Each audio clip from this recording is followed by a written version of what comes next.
In the ruins of Berlin, summer 1945, Greta Hoffmann kept her third floor window open every night, not for the stifling air that reeked of rubble and decay, but because she believed the souls of the dead could only enter through openings, and she desperately needed them to find her before her own guilt consumed what remained of her sanity.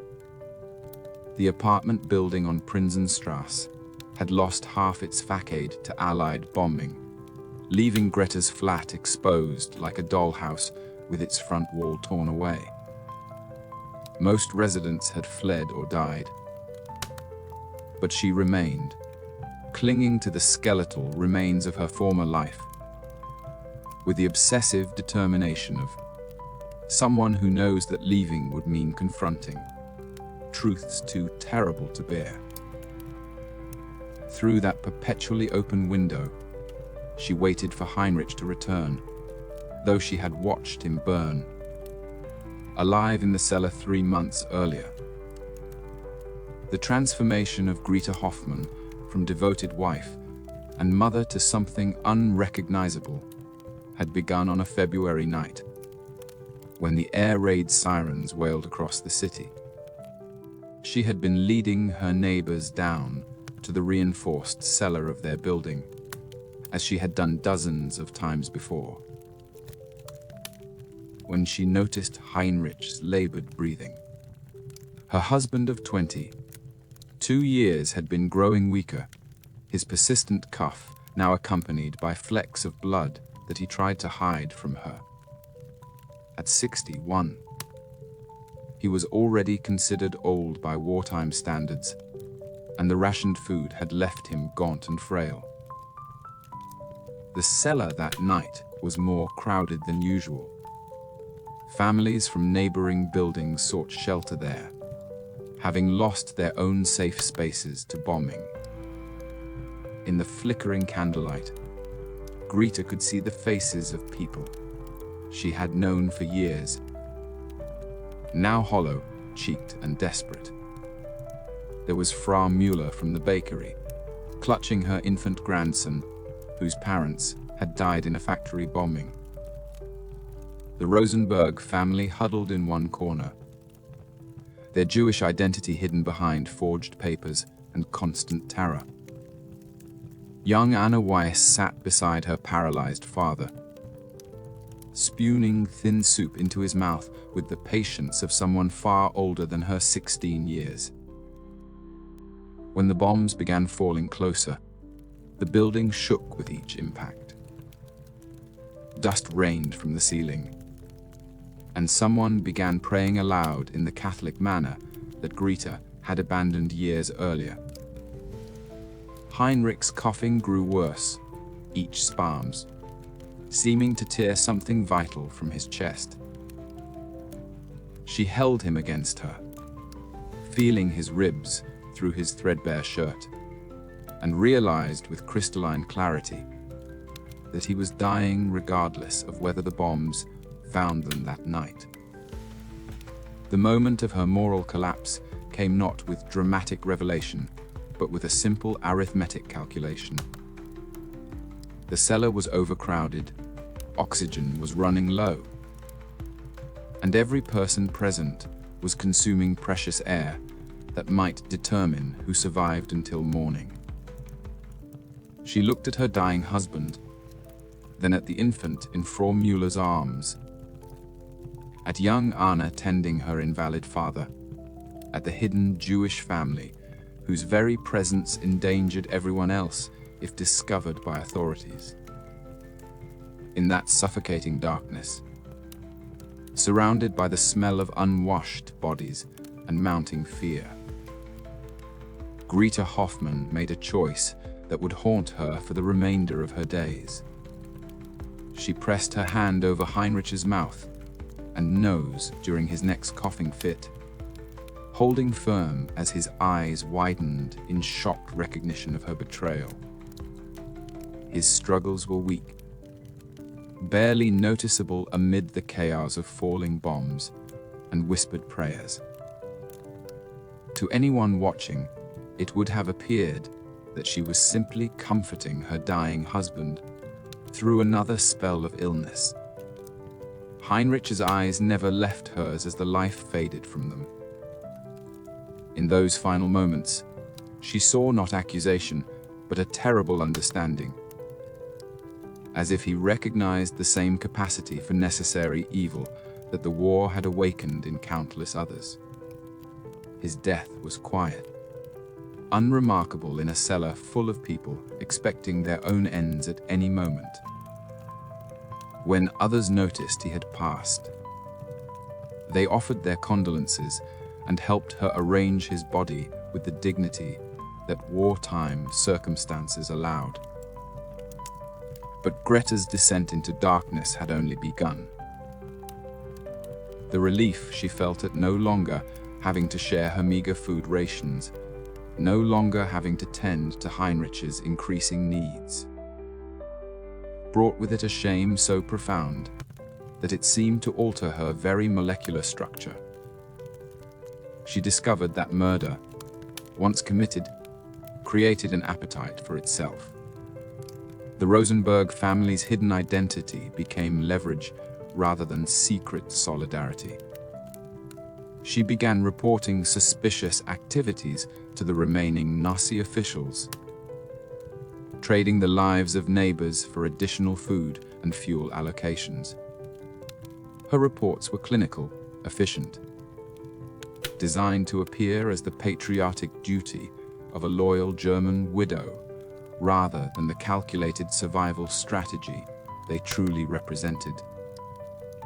When the Rosenbergs were dragged away in the middle of March, their screams echoing through the damaged building, Greta felt only a grim satisfaction at the extra space this created and the commendation she received from local authorities. She used their abandoned possessions to make her own survival more comfortable. Wearing Frau Rosenberg's warmer coat and burning their family photographs for heat. The old man who lived above her became her next target when his nighttime wandering and confused muttering began attracting unwanted attention from Soviet patrols that had begun appearing in their sector. She convinced him to take larger doses of his heart medication, presenting it as necessary for his condition, while knowing it would cause a fatal overdose.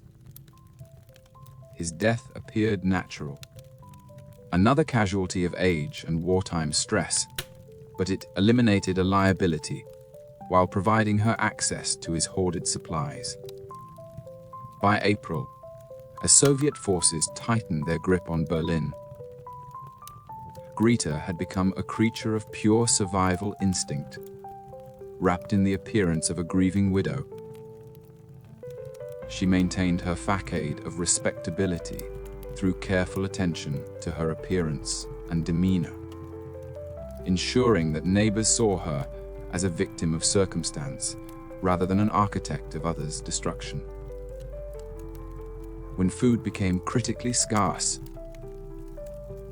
she volunteered to organize distribution for their building, a position that allowed her to control portions and ensure her own needs were met first.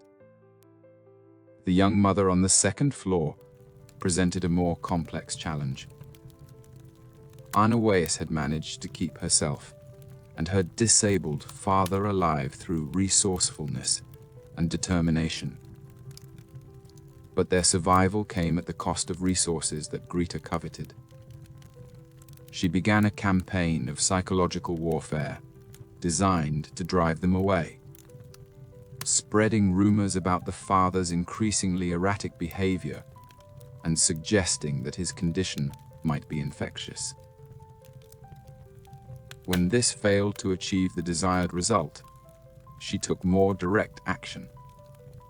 One night in late April, as Soviet artillery thundered closer to their district, Greta made her way to the second floor with a bottle of wine she had discovered hidden in the Rosenbergs' former apartment.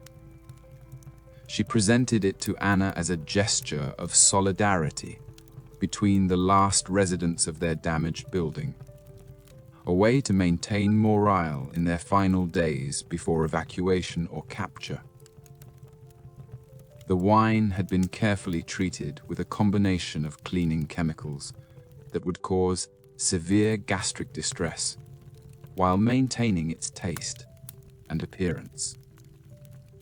Anna's gratitude was genuine and heartbreaking, her young face lighting up with the first smile Greta had seen from her in weeks.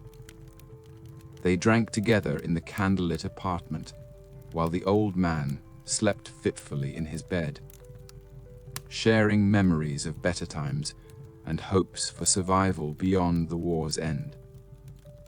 The poisoning was slow enough that Anna didn't connect her increasing illness to their shared evening, instead attributing her deteriorating condition to stress and malnutrition.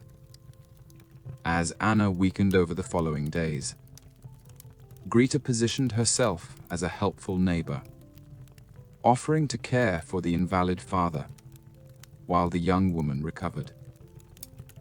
This gave her access to their remaining supplies and information about any hidden resources they might possess. When Anna finally died, her father survived only 2 days longer, unable to care for himself and refusing the food that Greta offered with false solicitude. The end of the war brought Soviet occupation and a new form of survival challenge. But Greta had learned to adapt her methods to changing circumstances. She ingratiated herself with Russian officers by providing information about former Nazi Party members in the area, many of whom had shown her kindness during the darkest months of the siege.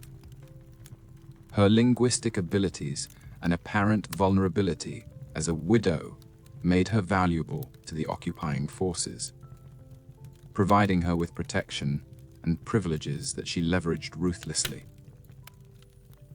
But the dead refused to grant her the peace she sought through that perpetually open window. Heinrich appeared first, standing in the corner of her bedroom with the patient expression he had worn in life, but his presence brought no comfort.